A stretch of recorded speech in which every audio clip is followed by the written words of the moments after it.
हमारे देश की आज़ादी के 75 वर्ष पूरे हो गए हैं और इसे आज़ादी का अमृत महोत्सव के रूप में मनाया भी गया ब्राह्म। इस महोत्सव के मूल में ब्रिटिश हुकूमत से भारत की आज़ादी है ब्राह्म। हम बाहरी ताकतों से देश के आज़ाद होने का उत्सव हर वर्ष मनाते ही हैं, लेकिन यह वर्ष विशेष रूप से उल्लेखनीय है ब्राह्म। एक तरफ जब पूरा देश आज़ादी के इस महापर्व के उल्लास और उमंग में था, तो दूसरी तरफ राजस्थान के एक स्कूल में हुई घटना हमें देश के भीतर की अराजक व संकीर्ण मानसिकता से भरी ताकतों से घिरे होने का एहसास कराती है ब्राह्म। बाहरी ताकतों से तो हमें आज़ादी मिल गई और हम देशवासी फिर से बाहरी ताकतों से एकजुट होकर लड़ सकते हैं। अलग अलग अपेक्षाएं और उनकी सीमाएं निर्धारित कर सकते हैं, लेकिन जो ताकतें देश के भीतर विराजमान हैं, उनसे लड़ना और उनकी सीमाओं का निर्धारण करना सरल नहीं है ब्राह्म। पैरा दरअसल हम आज़ाद देश के नागरिक जरूर हैं, मगर भीतर से परंपरा के नाम पर कई विकृत रूढ़ियों से बंधे हैं ब्राह्म। ये रूढ़ियाँ हमारे विचार व व्यवहार में इतनी अधिक संकीर्ण हैं कि समाज को भीतर से खोखला और अपंग बना रही है ब्राह्म। यह अपंगता व्यक्ति के विचार और व्यवहार में देखी जा सकती है ब्राह्म। हम चाहकर भी इससे बाहर नहीं आ पा रहे हैं ब्राह्म।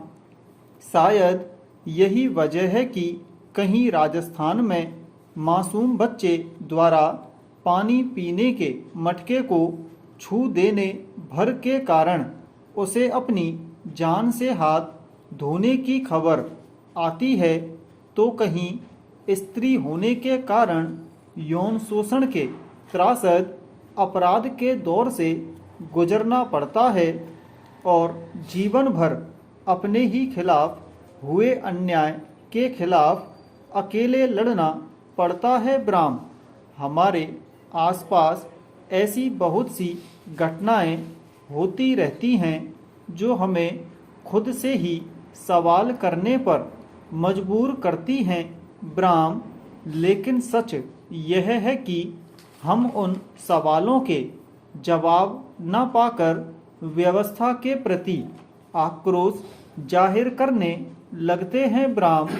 यह आक्रोश कभी न्याय का मजबूत पक्ष बनता है तो कभी अन्याय का ब्राह्म। पैरा यह हमारे समय की विडंबना ही कही जाएगी कि एक तरफ हम देश को वैश्विक फलक पर मजबूत प्रतिनिधि के रूप में खड़ा करना चाहते हैं। हम एक राष्ट्र प्रेम और सौहार्द का गीत गाते हैं, मगर वहीं हमारे ही बीच के कुछ लोग उस राष्ट्र भाव और एकता के बंधन को अपनी संकीर्ण जड़ और हिंसक प्रवृत्ति के कारण खंडित करते देखे जाते हैं ब्राह्म। फिर वह जाति और जेंडर की संकीर्ण मानसिकता ही क्यों न हो ब्राह्म, जबकि इस कसौटी पर नाकाम समाज और देश अपने न्यायपूर्ण होने का दावा नहीं कर सकता ब्राह्म। यूं भी किसी देश की उन्नति उसके नागरिकों के आपसी सहयोग व सौहार्द से होती है ब्राह्म। जब आम नागरिक ही सामाजिक रूढ़ियों, जातिगत भेदभाव की बंदिशों से घिरा होगा, तो हम किस राष्ट्र का विकास करेंगे ब्राह्म। पंडित जवाहरलाल नेहरू ने अपने ऐतिहासिक भाषण में कहा भी था कि कोई भी देश तब तक महान नहीं बन सकता जब तक उसके लोगों की सोच या उनका काम संकीर्ण रहेगा। ब्राह्म यह एक देश और समाज के बनने के लिए एक शर्त के तौर पर देखा जाना चाहिए। ब्राह्म पैरा शिक्षा व्यक्ति को मनुष्य बनाती है, उसमें आत्मसम्मान, प्रेम, आज़ादी, सौहार्द, भाईचारे, समानता का भाव जगाती है। ब्राह्म लेकिन हमारी शिक्षा व्यवस्था में आपसी सौहार्द से अधिक जातिगत तो कभी सामाजिक लिंग यानी जेंडर के मसले पर तो कभी क्षेत्रगत वैमनस्य का भाव देखने को मिलता है। ब्राह्म यह भाव कभी श्रेष्ठता के झूठे बोध की ग्रंथि से तो कभी हीनता बोध की ग्रंथि से ग्रसित मिलता है। ब्राह्म दोनों ही स्थितियों में यह समाज को खोखला और नई पीढ़ी को वैमनस्य के भाव से भर रहा है। ब्राह्म यह वैमनस्य का भाव किताबी शिक्षा से अधिक व्यावहारिक शिक्षा और ज्ञान से दूर किया जा सकता है, लेकिन इसे अपने हाल में या यथास्थिति में छोड़ देने के नतीजा यह होगा कि राजस्थान जैसी कितनी ही घटनाएं घटित होती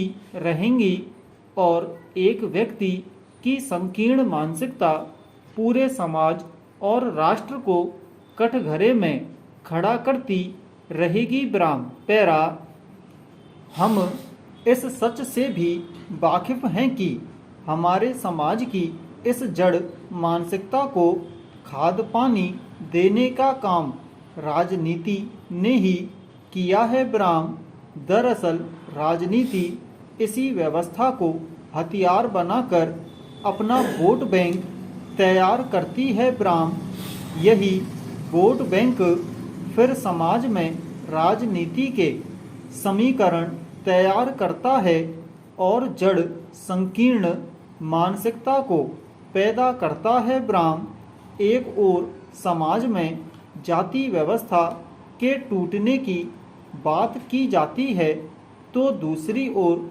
जाति के भीतर उपजातियां अधिक मजबूत बनकर उभर रही हैं। ब्राह्म यह हमारी सामाजिक और राजनीतिक व्यवस्था का ही हिस्सा है कि हम समाज और जातिगत व्यवस्था को बदलने नहीं देना चाहते हैं, क्योंकि अगर समाज बदलता है तो वर्चस्वशाली जातियों की जातिगत राजनीति भी टूटने लगेगी और जड़ मानसिकताएं धीरे धीरे समाप्त होने लगेंगी। ब्राह्म लेकिन यह एक आम आदमी का दिवा स्वप्न ही है, क्योंकि आज भी राजनीति में वर्चस्वशाली समूह अपनी सुविधा के मुताबिक मुद्दे उभरने देते हैं और उसके हल की खोज